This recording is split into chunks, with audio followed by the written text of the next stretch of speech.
আর আজকে যে শ্যুটটা করবে এটা বেসিক্যালি হতে চলেছে এথনিক শ্যুট, শাড়ির শ্যুট। ড্রোন চালাতে ড্রোন ক্র্যাশও করে দিয়েছে। তো এই হচ্ছে লাইট যেটা আমি ইউজ করি, এটা বেসিক্যালি অ্যামাজন থেকে নেওয়া, এটা লিঙ্কটা আমি নিচে দিয়ে দেবো। অনিন্দ এখন ড্রোন সেট করছে ফর দ্য ফার্স্ট টাইম। থেকে দেখা এত সুন্দর গিফট প্যাক এসছে, মানে প্রমোট করার জন্য, রিলের জন্য। তো আর আমি এখন পরে নিয়েছি অনিন্দর একটা গেঞ্জি, মানে বরের গেঞ্জি পরার মজাই আলাদা।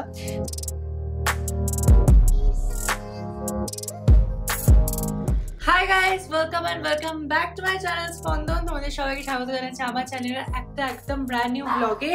আর আজকে সানডে, আর তার জন্য ছুটি আমাদের, বাট আমার আজকে প্রচুর কাজ আছে। সকাল থেকে সমস্ত কাজ টাজ করে এখন ফাইনালি শ্যুটের টাইম। তো আজকে বাড়িতে শ্যুট করবো, দেন আজকে তো কৃষ্ণেন্দুদের বাড়িতে ইনভিটেশন আছে রাত্রিবেলা, সেখানে যাবো। তো এটা খুব হেক্টিক ডে হতে চলেছে। প্লাস আজকে তোমরা অনেকেই জিজ্ঞেস করেছে আমাকে আগের কোয়েশ্চেন আনসারে যে কিভাবে শ্যুট করো, কে হেল্প করে, কিভাবে ফটোগ্রাফি হয়, সো সেই সমস্ত কিছু দেখাবো। প্লাস আজকে অনিন্দ আবার ড্রোন ট্রাই করবে, তো এটা একটা দারুণ জিনিস হতে চলেছে। সো লেটস সি, অনেক কিছু মিলে আজকের ব্লগটা থাকবে, তোমরা শেষ অবধি দেখবে, আশা করবো তোমাদের খুব ভালো লাগবে। সো আজকে পারুল গার্ল বিউটির নাম তো তোমরা সবাই শুনেছো, ওখান থেকে দেখো এত সুন্দর গিফট প্যাক এসছে, মানে প্রমোট করার জন্য, রিলের জন্য। তো ওরা একটা খুব সুন্দর কাজল পেন্সিল সেট পাঠিয়েছে, দেন তার সাথে রয়েছে একটা লিপস্টিক অ্যান্ড মাস্কারা। বাট প্যাকেজিংটা এত সুন্দর ক্রিসমাস স্পেশাল হিসেবে দিয়েছে, যেটাতে আমার খুবই ভালো লাগছে। মানে ইনফ্লুয়েন্সার আমার এটা একটা খুব সুবিধা, মানে প্রচুর গিফট পাওয়া যায় এরকম সুন্দর সুন্দর। এবং এটা আমি ইন ফিউচারে ইউজ করতে পারবো, কারণ এটা পুরো মেটেলের একটা তোমার কি বলবো স্টোরেজ বক্স টাইপের। তো এটা মাল্টি ফাংশন, অনেক কিছু ভাবে এটাকে ইউজ করা যায়। আর আজকে যে শ্যুটটা করবে এটা বেসিক্যালি হতে চলেছে এথনিক শ্যুট, শাড়ির শ্যুট। এবং শাড়িটা ফ্রম তরঙ্গিনী বুটিক। তো একটা ব্ল্যাক এই শাড়িটা আমি পরতে চলেছি। এক্সাইটমেন্টে কি বলছি ভগবান জানে, বাট এনিওয়েজ এক্সাইটমেন্ট তার সাথে টেনশন। আমি যখনই আমার শ্যুট দিয়ে থাকেন আমি খুব নার্ভাস হই, একটু ফিল করি যতক্ষণ না সমস্ত কিছু প্রপার হয়। কারণ ব্লগ করতে হবে, রিল শ্যুট করতে হবে, ছবি তুলতে হবে, প্রোডাক্ট শ্যুট করতে হবে, মানে সমস্ত কিছু মাথায় রেখে কাজ করতে হয়। তো এটা একটা খুব হেক্টিক জিনিস। বাট এনিওয়েজ চলো কাজ শুরু করি। তো ফার্স্টে যেটা করব সেটা হচ্ছে হেয়ার স্টাইলটা করে নেব, হেয়ারটা কার্ল করব একটু। আর তোমরা অনেকেই জিজ্ঞেস করছো কার্লের ভিডিওজ। আমি কার্লের জন্য একটা সেপারেট ভিডিও বানাবো, যেটা খুব তাড়াতাড়ি আসতে চলেছে আমার ইউটিউব চ্যানেলে। তোমরা দেখো আমি কীভাবে কার্ল করি। I am not expert in here, but চেষ্টা করি যেটুকুনি পারি আর কি। সো এনিওয়েজ চলো এখন কি কার্লটা আগে করে নিয়ে তারপরে লেন্সটা পরবো। সো ইয়েস, দেখতে দেখতে আমার কার্লস সম্পূর্ণ হয়ে গেছে। তো আমি আজকে টিপিক্যাল মানে কি বলবো স্ট্রং কার্লস করিনি, এটাকে বলে বিচ ওয়েভস। তো জাস্ট লাইক একটা হালকা ওয়েভ ক্রিয়েট করা। বাট আমি যে মেশিনটা ইউজ করি ফর কার্লিং এটা হচ্ছে অ্যালেন ট্রুম্যানের এই কার্ল ওয়ানটা। সবসময় চেষ্টা করবে এরকম কার্ল ওয়ান ডি কেনার, কখনোই অটোমেটিক কার্লারগুলো কিনবে না। কারণ ওটাতে এক তো প্রচণ্ড স্ট্রং কার্ল হয়, সেকেন্ড ওটা চুলটাকে খুব ড্যামেজ করে, কারণ ওটার ওই ভেতরের ফ্যানটা ক্যান কজ স্প্লিটেন্স।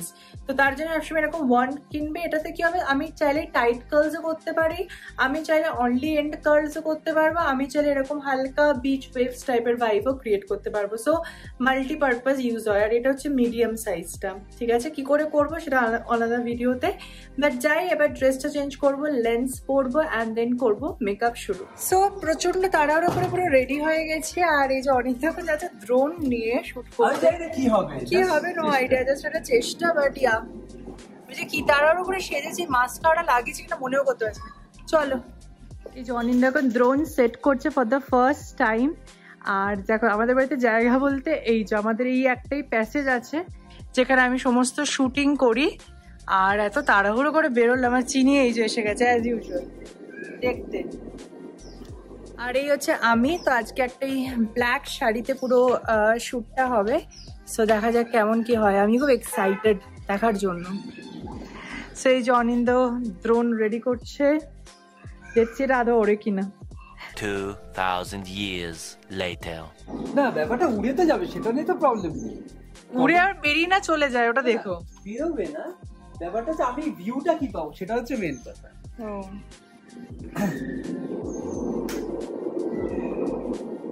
সেইটা হচ্ছে বেসিক্যালি ক্যামেরাটা ড্রোনের।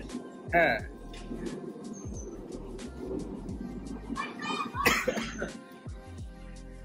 এটা ক্যামেরাটা মুখটা এখন আমার দিয়ে করা আছে। হ্যাঁ ঠিক আছে। আচ্ছা হ্যাঁ তুই এটা এদিকে চলে যা। হ্যাঁ কেটে মেটে না বেরিয়ে যায়। হ্যাঁ কেটে দিতে পারে।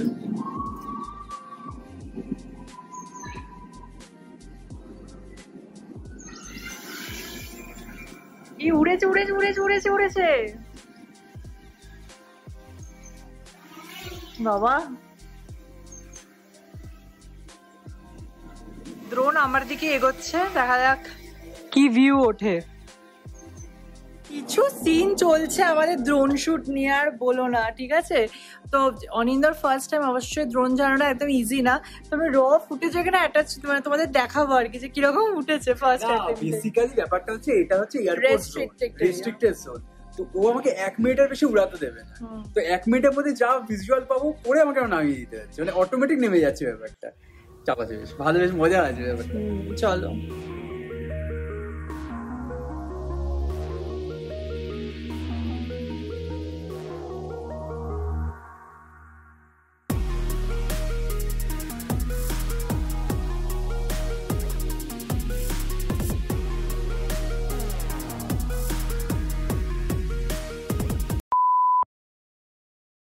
ড্রোন চালাতে ড্রোন ক্র্যাশও করে দিয়েছে, ঠিক আছে?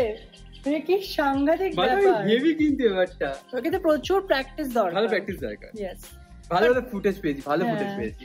আবার দেখাবো ওগুলো। আমার হেভি সব ঘড়িটা ঘুরি উঠছে, দেখা একটু ঘুড়িটা দেখা। হ্যাঁ দাঁড়াও, ঘুড়িটা গিয়ে গুঁতো মেরে দিয়ে যা ঘুড়িটা পড়েও গেল তোমার কথা শুনে। বাচ্চা কাচ্চা ছেলেপুলে ঘুড়ি হয়ে এরকম। এসে গেছি রুমে, এবার মেকআপটাকে একটু চেঞ্জ করবো। তো যেটা বললাম, পারুল গার্গের আজকে একটা অ্যাডভার্টাইজ শুট করতে হবে আর কি, বেসিক্যালি ওদের নতুন লঞ্চ প্রোডাক্টের। তো সেটা করব। এটা তো অনিন্দ জাস্ট ড্রোন শুট ছিল, আর শাড়িটার পুরো একটা শুট ছিল, সেটা করলাম। আর তোমাদের আমি সেট আপটা একটু দেখিয়ে দিচ্ছি। তো দেখো, এই হচ্ছে লাইট যেটা আমি ইউজ করি। এটা বেসিক্যালি অ্যামাজন থেকে নেওয়া, এটা লিঙ্কটা আমি নিচে দিয়ে দেবো অ্যাজ ইউজুয়াল। আর একটা ট্রাইপড ছোট, আর এই টেবিলটার উপরেই সবকিছু হয়। আর পাশে তোমার এই যে খাটের এখানে সব প্রোডাক্ট রয়েছে, এই যে মেকআপের জিনিসপত্রগুলো। তো আমার হচ্ছে এটাই বেসিক্যালি মেন সেট আপ আমার সমস্ত কিছু। আর ব্যাকগ্রাউন্ড তো তোমরা জানোই, এটাই থাকে আমার সব ছবির। শুট টুট সমস্ত কিছু কমপ্লিট হয়ে গেছে, হয়ে কফি খেয়েছে। আর এখন যাচ্ছি কৃষ্ণেন্দু দাদের বাড়িতে। তো ওদের বাড়িতে একটা ছোট ট্রিট মতো আছে, গেট টুগেদার, হালকা ভাবে, খুবই ফ্রেন্ডলি একটা গেট টুগেদার। এবং চিনিকেও নিয়ে যাচ্ছি কৃষ্ণেন্দুদের বাড়িতে। কোনো অনুষ্ঠান হলেই সবসময় চিনি ইনভাইটেড থাকে, সো চিনিকে নিয়ে এখন আমরা রওনা দেবো। আর আমি এখন পরে নিয়েছি অনিন্দর একটা গেঞ্জি, মানে বরের গেঞ্জি পরার মজাই আলাদা। সো অনিন্দ ইজ লাইক হ্যাঁ নিয়ে নে, সবই আমার নিয়ে নে। বাট এনিওয়েজ ওর কথার কে ধার ধারে। তো চলো এখন যাওয়া যাক কৃষ্ণেন্দু দাদের বাড়িতে। এই যে চিনিকেও পুরো রেডি করে দিয়েছি, জামা পরে অ্যান্ড হার্নেস পরে। কি যাবি তো? রেডি তো? এই যে ওনার খেলাটা ওনার কাছ থেকে নিয়ে নেওয়া হয়েছে, তাই জন্য খুব রাগ হয়েছে। চিনি দেখো কি হয়েছে, এনে কি এটা পছন্দ হয়েছে, এরকম এটাকে পছন্দ হয়েছে, এটাকে পছন্দ হয়েছে। চলো চলো, এই যে অনিন্দ রেডি। আমার কেমন লাগছে অনিন্দ? আমার জামা প্যান্ট ঝেপে আর কেমন লাগবে? অবভিয়াসলি ভালোই লাগবে। আমার জামা প্যান্ট গুলো তো সব ভালো ভালো না? তাও বলো কেমন লাগছে মন থেকে? খুব বাজে, মাথা মোটা। উঠে গেছে আমরা তিনজনে গাড়িতে। এই যে চিনি, চিনি এখানে চিনি, আর এই যে চিনির বাবা এখন গাড়ি চালাচ্ছে। আমরা জাস্ট 12 মিনিটে পৌঁছে যাবো কৃষ্ণেন্দু দাদের বাড়িতে। পৌঁছে গেছি আমরা কৃষ্ণেন্দু দাদের অ্যাপার্টমেন্টে। তো চলো, সেখানে গাড়ি পার্কিং করা হয়ে গেছে। এই চিনি কোলে, চিনি কোলে কেন নামিয়ে দে না। এই যে হচ্ছে কৃষ্ণেন্দুদের বাড়ি, চল। চিনি কিন্তু ইজিলি হেঁটে যেতে পারে, তাও যাবে না। শুভা নামাচ্ছে না বেসিক্যালি ওকে, বলে পাটা নোংরা হয়ে যাবে। আরে সুন্দর করে দেখ, কি সুন্দর ইয়ে করে দিয়েছে, সিমেন্টের রাস্তা করে দিয়েছে অলরেডি। আচ্ছা ঠিক আছে, চল। হ্যাঁ, নতুন লোক দেখলে তো ঘেঘো করবেই। ওখানে গেট কিপার গুলো আছে, চেনে না, পুরো ঘেঘো করে শেষ করে। হ্যাঁ চল। চিনি প্রথমে ঢুকে করে এদিক ওদিক টাকালো না, ডাইরেক্ট উঠে গেল লাস্ট সাহেবের মতন।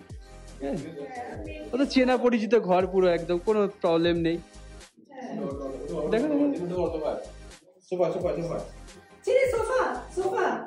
দেখ, ঘুরে আগে দেখে নিক একবার বাড়িটা।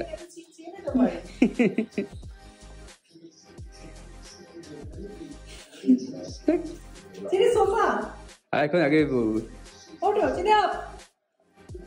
কোথা দিয়ে ঘুরছে বলতে? আচ্ছা নি বস, এই তো স্যাট করে উঠে গেল। এ বাবা রে, তুই ওর ফটো এই হাইটেরই হয়। হ্যাঁ আমাকে সোফা এই হাইটে কিনতে হবে। সুন্দর সোফা হচ্ছে দেখ, ভাবছেন টেবিলটা যাওয়া যাবে কি? এসে গেছে আমাদের স্টার্টার্স, প্রচুর চিকেনের আইটেম আর আমার ফেভারিট এর মধ্যে চিনি কোনটা খাবে? চিনি। চিনি তো শুয়ে পড়েছে এখানে, পাটা ছড়িয়ে। চিনি ভালো লাগে। 2000 years later. এই দেখা, এত শরীর খারাপের মধ্যেও শ্রেয়াদি এত সুন্দর রান্না করেছে, থ্যাংক ইউ। শরীর খারাপ বেচারির। চলে এলাম কৃষ্ণেন্দ্রদার বাড়ি থেকে, আন্ড প্রচুর খাওয়া দাওয়া হয়ে গেছে, আমি নড়তেও পারছি না। আর এখন বাজে 12:10, তো এবার জাস্ট শুয়ে পড়বো, কারণ কাল থেকে আবার অফিস শুরু। যদিও পরের দেখতে দেখতে বছর শেষ হতে যাচ্ছে, মানে আর কয়েকটা দিন মাত্র বাকি, 2024 ইজ ডান, চোখের নিমেষে কেটে গেল। আর এনিওয়েজ আজকের মতো ব্লগটা আমি এখানেই শেষ করবো। আশা করবো তোমাদের এই ব্লগটা খুব ভালো লাগবে। যদি ভালো লাগে তাহলে অবশ্যই কমেন্টে জানিও কেমন লাগলো। তোমাদের সবার সাথে দেখা হচ্ছে নতুন ব্লগে খুব তাড়াতাড়ি, সোমবার শুক্র ঠিক সকাল 10:30টায় ইউটিউবে দেখতে পাবে স্পন্দনের ব্লগ। চলো টাটা এভরিওয়ান, অ্যান্ড ইয়েস দেখা হচ্ছে খুব তাড়াতাড়ি।